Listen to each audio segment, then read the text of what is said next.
Live Tamil செய்திகள். Swiss வாழ் பிரசான் நடுவர்களை உருக வைத்தார். நடுவர்கள் கண்கலங்கி நின்றார்கள். இந்த நிகழ்வு பார்ப்பவர்களை மெய்மறக்கச் செய்தது. சுவிஸில் வாழ்ந்தாலும் தனக்கிருக்கின்ற ஆசையை நிறைவேற்ற முடியாமல் இருக்கின்றது என்று அவர் கூறுகின்றார். முதலாக நிகழ்ச்சியில் பாடிய பொழுது நடுவர்களை அறியாமலேயே அவர்கள் கண்கலங்கியிருந்தார்கள். மக்களின் மனங்களையும் அவர் உருக வைத்திருந்தார்.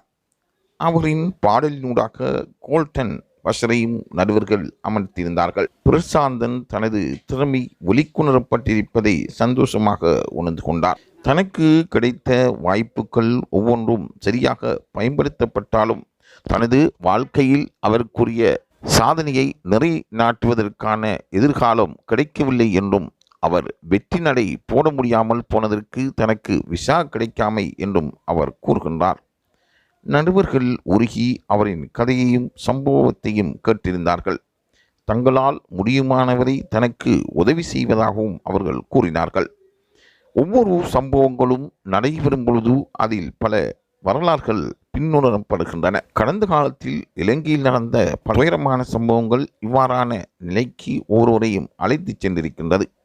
ஆகவே 30 வருடம் நடந்த கொடிய யுத்தத்தின் காரணமாக பலர் மெய்மறந்து அங்குமிங்கும் திசை மாறி சென்றிருக்கின்றார்கள்.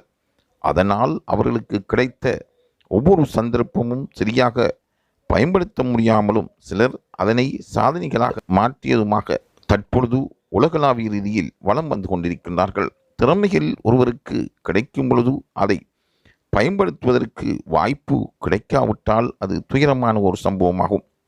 ஆகவே சரிகம்பா நிகழ்ச்சி மற்றவர்களுக்கு என்றும் ஒரு சிறந்த நிகழ்ச்சியாக உலா வந்து கொண்டிருப்பது பலரையும் ஆச்சரியத்திலும் வியப்பிலும் மாற்றிருக்கின்றது.